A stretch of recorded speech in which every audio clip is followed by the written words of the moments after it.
बांग्लादेश में सत्ता और सियासत का नया अध्याय शुरू हो चुका है। शपथ ग्रहण समारोह में भारत की तरफ से लोकसभा स्पीकर ओम बिरला गए थे।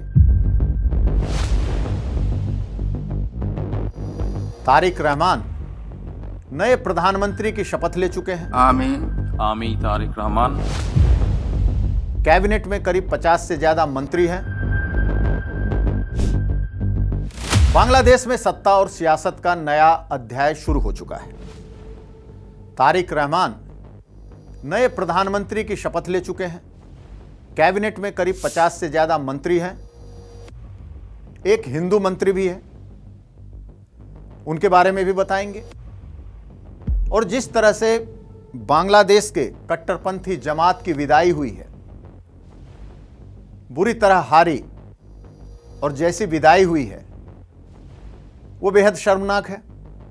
लेकिन चिकन नेक और 7 सिस्टर्स रटते रटते मोहम्मद यूनुस सत्ता से बाहर चले गए। आखिरी वक्त में भी जो आखिरी भाषण था उसमें भी वो चिकन नेक की बात कर रहे थे, 7 सिस्टर्स की बात कर रहे थे। यही राग अलापते अलापते सत्ता से बाहर हो गए, सत्ता से विदाई हो गई। शपथ ग्रहण समारोह में भारत की तरफ से लोकसभा स्पीकर ओम बिरला गए थे। इसके अलावा दुनिया भर के कई सारे डिग्निटरीज वहां पहुंचे। अलग अलग देशों के लोग पहुंचे थे, अलग अलग देशों के डिग्निटरीज पहुंचे थे। और जो हिंदू मंत्री की बात मैं कह रहा हूं, उनको लोग मिस्टर रॉय के नाम से जानते हैं। आपको बता दूं, इस चुनाव में 2 हिंदुओं की जीत हुई है और उनमें से एक ये मिस्टर रॉय हैं जो ढाका से जीते हैं। और खालिदा जिया के समय में भी ये काफी पावरफुल थे, काफी प्रभावशाली थे और इस बार ये मंत्री बने हैं, ढाका से चुनाव लड़े हैं। अच्छी खबर है हमारे लिए।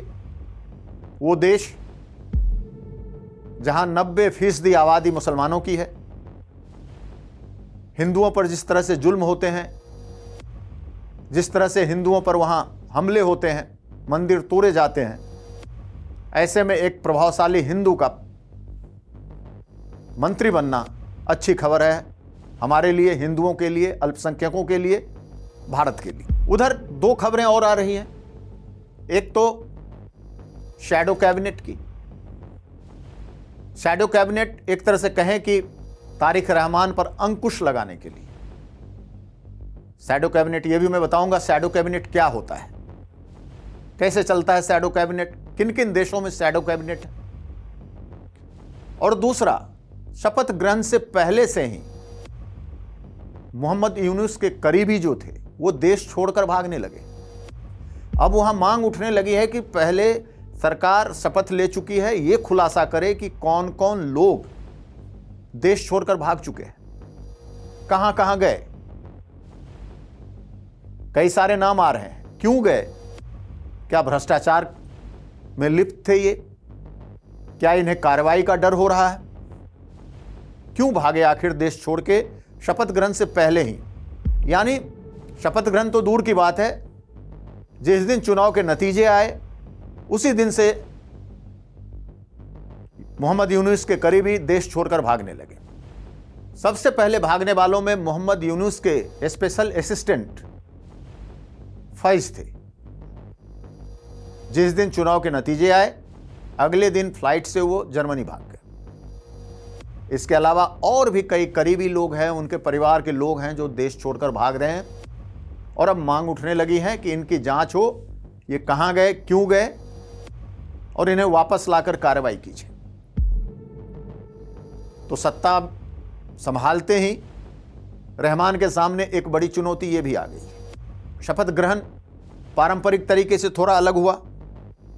आमतौर पर यह बंग भवन में होता था, लेकिन ये जाटिया संसद के साउथ प्लाजा में इसको इस बार शपथ ग्रहण समारोह हुआ। अब आइए बात करते हैं शैडो कैबिनेट की। शैडो कैबिनेट क्या होता है? दरअसल शैडो कैबिनेट यह होता है कि विपक्षी पार्टियां ठीक कैबिनेट के तर्ज पे अपना एक कैबिनेट बनाती है। तमाम कैबिनेट में मंत्री होते हैं, उन्हें विभाग दिए जाते हैं और वो मंत्रालय के सरकार के कामकाज का समीक्षा करती है, उन पर नजर रखती है, उनकी पूरी जानकारी रखती है और अगर जरूरत पड़े समय समय पर तो अपना सुझाव भी सरकार को देती है। यानी एक पैनी नजर सरकार के कामकाज पर, मंत्रियों के विभागों पर, मंत्रालय के कामकाज पर यह शैडो कैबिनेट रखती है। यह नया नहीं है, यहां ये ऑस्ट्रिया में, इंग्लैंड में इस तरह के शैडो कैबिनेट काम करते हैं और एक तरह से कहें कि ये कड़ी निगरानी रखते हैं मंत्रालय पर। यहां तक कि मंत्रियों की निजी जिंदगी, मंत्रियों की गतिविधियों पर, तमाम चीजों पर ये निगरानी रखते हैं, उनकी समीक्षा करते हैं कामकाज की और जरूरत पड़ने पर सुझाव भी देते हैं। तो शैडो कैबिनेट को अंकुश इसलिए कहा जाता है चूंकि यह विपक्ष बनाता है, यह कैबिनेट पूरा विपक्ष का होता है।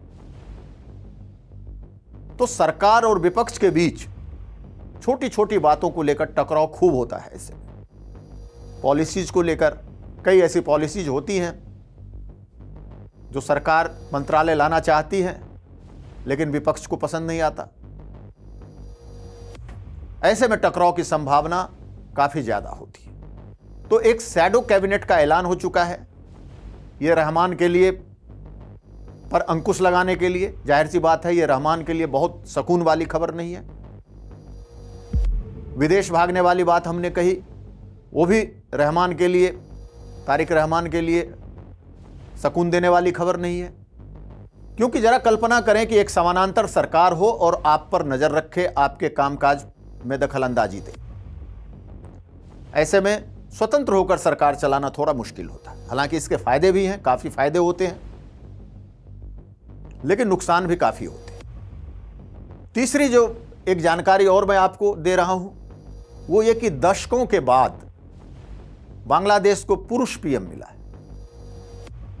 यानी 35 सालों के बाद बांग्लादेश में एक पुरुष प्रधानमंत्री शपथ लिया है। इससे पहले जो थे मोहम्मद यूनुस, वो केयरटेकर प्रधानमंत्री होते थे। 35 सालों बाद पुरुष प्रधानमंत्री मिला है। लगभग कई सालों तक खालिदा जिया रही, शेख हसीना रही। यानी 1991 से लेकर 2024 तक वहां महिला प्रधानमंत्री ही रही। और इससे पहले जो प्रधानमंत्री थे उनका कार्यकाल 1 साल से भी कम था। यानी 1989 के अगस्त में उन्होंने शपथ ली थी। 1990 के 6 दिसंबर 1990 तक रहे। यानी उसके बाद से 6 दिसंबर 90 के बाद से जो नई सरकार बनी, उनके मुखिया महिलाएं ही रही। जरा कल्पना करिए, 90% मुसलमानों वाला देश और वहां इतने सालों तक महिला प्रधानमंत्री रही। 35 सालों बाद आज एक पुरुष प्रधानमंत्री बन रहे हैं। एक और चौंकाने वाली बात बता रहा हूं, आपको आश्चर्य होगा।